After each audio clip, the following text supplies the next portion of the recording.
kwishuri abana mwigana barabizi kuri umwana wa Jay Polly nk'iyo mwicaranye abana baba kuvugaho iki ese muganira ibiki ese baba bakubona gute? Technically nago tujya tuganira cyane kubera tuba turi ku ishuri nyine, ariko iyo tuganira nko ku buzima bwanjye hari igihe abana bajya bembwira ngo umuntu wanjye n'umwana mwiza, kubera ko hari igihe baza bakahita bavuga ngo ni mwiza n'ibintu bagira ibintu tuganira nyine ni nk'ibyo nyine ibyo bishyashya. Ntabwo ujya bakoza nko kuri papa wawe iyo bambajije nyine me I just respond normally. Bajya babambazaho ariko nyine it's normal. It's normal. Yeah. Wow. I like the spirit. I like how you speak. Oh my goodness. It's normal. How would you explain it's normal while you don't have your dad, you don't have someone you call your dad? How it comes normal? Like no, say njyewe ndabizi ko daddy yapfuye, ariko I know he's up there. Wow. He's looking after me. He's looking after everybody who loves him. Wow. Haters, nta kintu twabavugaho. Wow. Haters keep hating, but know that there are some people who love. Who love. Yeah. Yes. Wow. Oh my goodness. You can, I feel like I can shed tears. Come on, Christian. Come on. Don't make me cry. You're making too much sense, and according to your age. Oh my goodness. Nizere ko abana barimo kora kino kigano murimo kwiga amasomo akomeye cyane kuri uyu mwana wa Jay Polly cyangwa se Kabaka. Tukomeze kumwifuriza uruko ridashira. Yari inshuti yacu kandi n'ubu aracyari inshuti yacu kuko umuryango turacyari kumwe nawo, nubwo we yagiye ariko akomeze kuruhukira mu mahoro. Ubushize mwaramusuye Fifi, nabonye umbwira kuko twagombaga kujyana dufitanye gahunda njye nawe bahita bazi kwakiriza.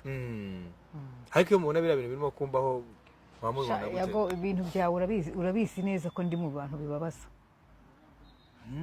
Acha no bari bayikuyeho Krista, bari barayitwa bari bavuze ngo ninjye wabyikoreye ngo wayigurishije ngo yomeke usubona yikura ku mugati. Ngo se namwe mubibona mumbwire nge ngira bintu murabibona mugatekereza ikira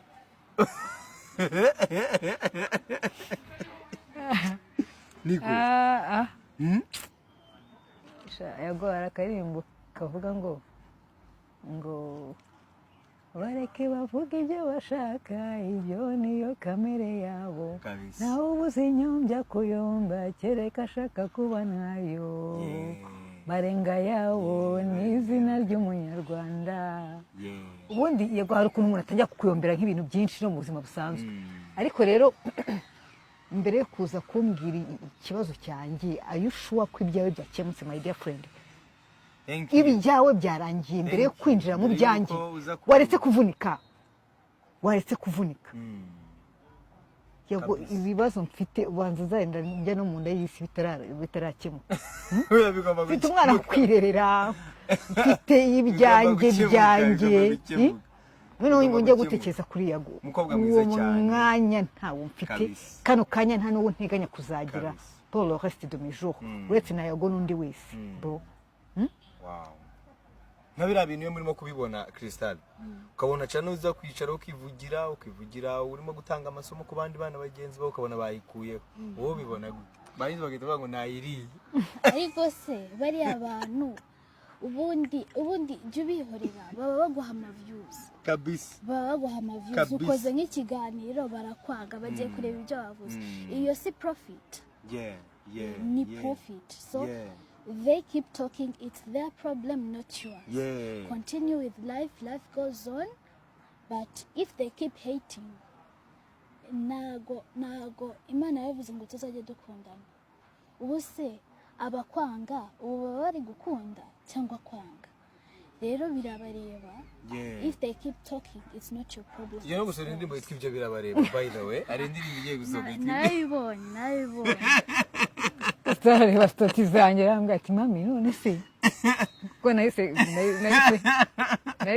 nkajya kuri stati yitwa ibyo birabareba. Abana Yago rero nawe ibijya bakoreye bimeze nk'aka kayemoji kabisa. Anje amwe ati mami yago agiye gusohora iyi ndirimbo yitwa ngo birabareba kandi namwe ni ababwiye ngo bibapfire abo hatagize igihinduka bashaka kuyibona uyu munsi kabisa ibyo birabareba indirimbo igerageje ku bantu the haters it's your problem keep hating keep hating we don't care keep hating we don't care and we are not going to be like we will never kneel down for you guys. We'll keep moving, we'll keep creating, we'll keep killing the bad vibes by good vibes. You get?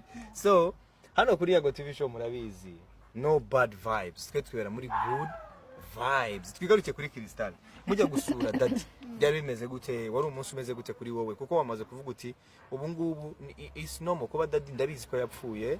Ariko ari hejuru ari barandebera ari hariya hejuru ikintu ngomba gukora nuko umuhesha ishema hano ku isi gukomeza kuba umukobwa mwiza ukura neza wubaha ababyeyi wubaha abantu wiga neza mu mashuri uyakubita urabyumva mujya kumusura byari bimeze gute wiyumvaga gute uwo munsi niyumvaga neza cyane I was happy to see him again yeah literally namwandikiye amagambo kuri grave but I know that he always hears in my heart so niyumvaga neza cyane I was happy n'abantu bari hariya ndabashimiye